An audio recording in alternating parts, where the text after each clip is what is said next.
পশ্চিমবঙ্গের মসনদে শেষ পর্যন্ত কে বসছেন তা নিয়ে ঢাকার রাজনৈতিক অন্দরমহলে এখন চুলচেরা বিশ্লেষণ চলছে।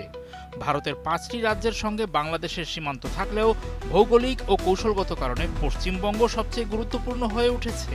তৃণমূল কংগ্রেসের ১৫ বছরের লম্বা শাসনের অবসান ঘটিয়ে বিজেপি যদি প্রথমবারের মতো কলকাতায় সরকার গঠন করে, তাহলে বাংলাদেশের সঙ্গে ভারতের সম্পর্কের বড় ধরনের পরিবর্তনের আভাস দিচ্ছেন বিশেষজ্ঞরা। বিশ্লেষকদের মতে রাজনৈতিক সমীকরণে বদল এলে তিস্তা পানি বন্টন চুক্তির জট খুলতে পারে, আবার নতুন জটিলতাও তৈরি হতে পারে।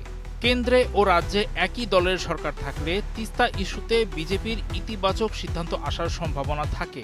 আবার মমতা ব্যানার্জি যদি বিরোধী দলে চলে যান, তখন তিস্তার পানি বন্টনের যে কোনো উদ্যোগের বিরুদ্ধে তিনি রাজনৈতিক অবস্থান নিতে পারেন। সেক্ষেত্রে বাংলাদেশকে পানি দেওয়ার বিষয়টি পশ্চিমবঙ্গের অভ্যন্তরীণ রাজনীতির হাতিয়ার হয়ে ওঠার আশঙ্কা রয়েছে।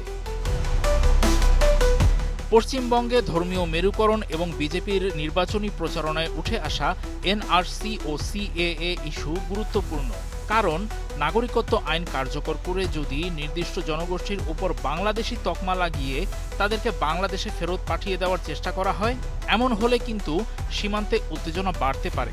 ভারতীয় নাগরিকত্ব বাতিলের মতো ঘটনা ঘটলে দুই দেশের দীর্ঘদিনের সুসম্পর্কে বড় ধরনের ফাটল ধরার ঝুঁকি থাকে। বাণিজ্যিক ও যাতায়াত ব্যবস্থায় এতে নেতিবাচক প্রভাব পড়তে পারে। ইতিবাচক অনেক দিকও দেখছেন অনেক রাজনৈতিক বিশ্লেষক। ভারতের প্রধানমন্ত্রী নরেন্দ্র মোদী বারবার বাংলাদেশের সঙ্গে সুসম্পর্ক রক্ষার ইঙ্গিত দিয়েছেন। রাজ্য ও কেন্দ্র সরকার একই রাজনৈতিক মতাদর্শের হলে দুই বাংলার মধ্যে রেল, সড়ক ও নৌযোগাযোগ আরও সহজ হতে পারে। ঢাকায় ভারতের নতুন হাই কমিশনার হিসেবে দীনেশ ত্রিবেদীর যোগদান এবং ভিসা জটিলতা নিরসনের উদ্যোগকে ইতিবাচক হিসেবে দেখা হচ্ছে। পশ্চিমবঙ্গের ক্ষমতার পালাবদল হলে কেন্দ্রীয় সরকারের সঙ্গে সরাসরি সমন্বয়ের মাধ্যমে বাংলাদেশ নিয়ে দীর্ঘদিনের ঝুলে থাকা সমস্যাগুলো সমাধানের সুযোগ তৈরি হতে পারে।